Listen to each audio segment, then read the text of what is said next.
Hello stars and welcome back. In today's video, I'll be talking through my painting process of this double portrait using watercolor. When painting portraits, it often takes me a bit of time to really get into the groove of painting because they almost always have their ugly phases, which can be a bit discouraging. I've got years of experience painting portraits, and the watercolor build-up process is still just as jarring now as it was back then. To that point, it can sometimes take me a couple of weeks to get a portrait painting done because I'm constantly having to put it down and walk away in order to manage my anxieties surrounding it and its ugly stages. With this particular painting, it did take me a couple of weeks to complete because of this. To start my process, I transfer the refined sketch to watercolor paper. There are a few methods you can use to do this, but those that I commonly use are to either use transfer paper or a light box. I prefer to use my light box because transfer paper can sometimes be a bit messy. Also, as usual, all supplies will be listed in the description box. Alright, so as you can see, my paint palette is never clean, but it serves its purpose, so we're just going to ignore that. I start to lay down the lighter base colors using light washes. I used to be strictly all about paintbrushes, but having cats and a kid kind of taught me that having cups of water on my desk was perhaps a bit of a dangerous thing to do. So I use these watercolor brush pens. They're super useful and they come in a variety of sizes and brands, and they're very portable. So you can take them on the train, airport, what have you.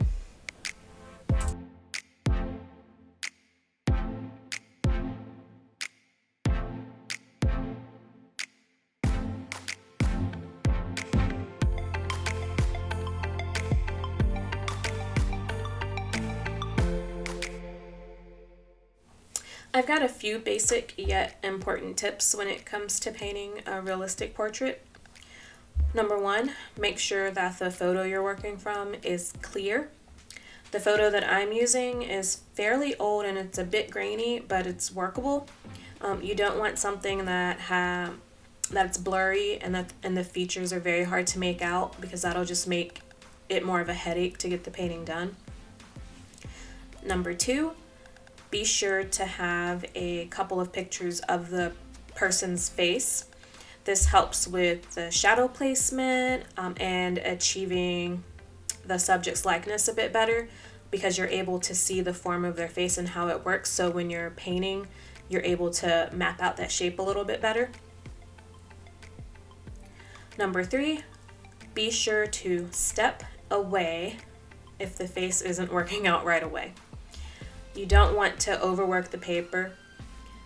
You can end up wrecking the paper fibers, and then it's just going to be a piece that you can't finish, and you might have to start it over, especially if it's a commission. You can end up just trashing the project anyway because you get frustrated with it. So yeah, step away if the pressure gets too much, and then come back to it. I had to do that a few times with this painting. Number four, take a few breaks between painting sessions. So don't sit and paint all the way through, especially if you're painting a double portrait, because it's going to end up being a piece that causes your anxiety levels to go way up high. You can use a piece of painter's tape to tape the painting to the wall, or if you have an easel, just stand your easel up. Post a photo reference right next to the painting. Turn around, walk forward a few steps, and then turn back around. The painting will likely look a lot better than you thought it did. So just keep in mind that you do need to take breaks, do a couple stretches, just to ease that anxiety from working on the faces. Number five, if you can't get a particular area of the painting to look right, move to another area and come back to it. This way you kind of break up your focus so that you're not just like hyper focused on that one particular little zone, and you're working the painting all the way around so that it's more of a cohesive unit. Of course, what works for me may not work for you, so keep trying to find your own routine. Okay, now that we have those basic housekeeping tips out of the way, as you could see, I started out with very light layers by thinning out the colors using water. Watercolor is fairly forgiving despite the rumors, however, this particular paper, not so much. So make every brush stroke count.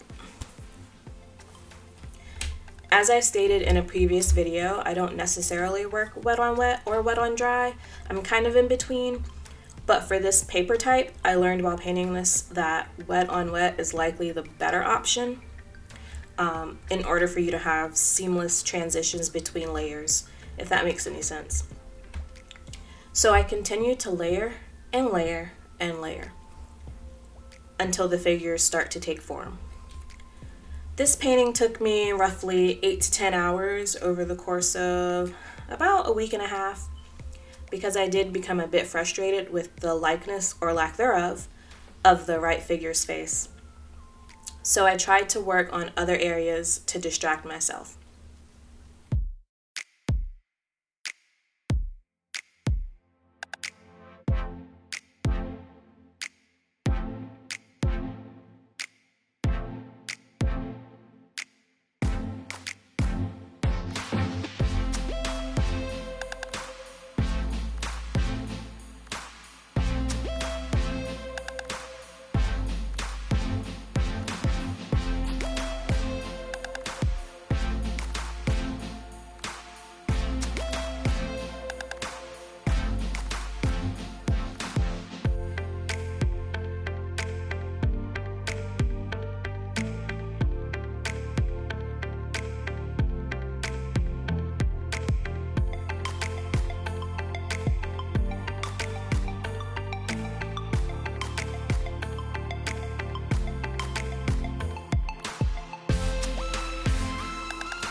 Here I'm just going in with my Col-Erase pencil to refine the lines a bit before doing some outlining using a purple watercolor pencil.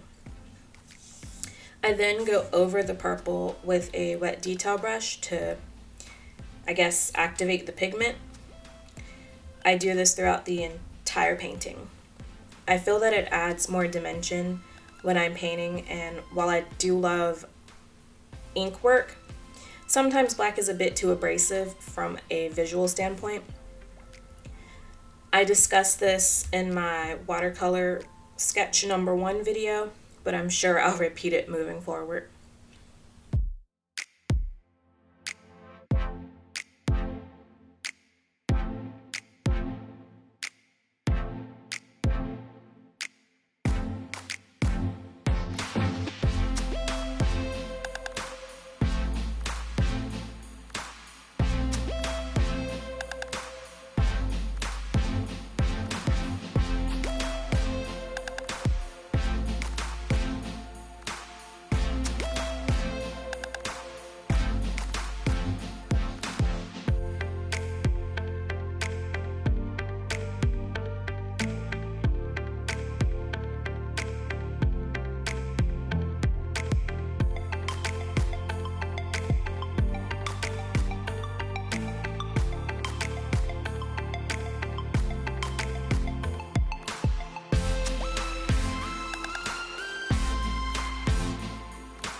And that's about it.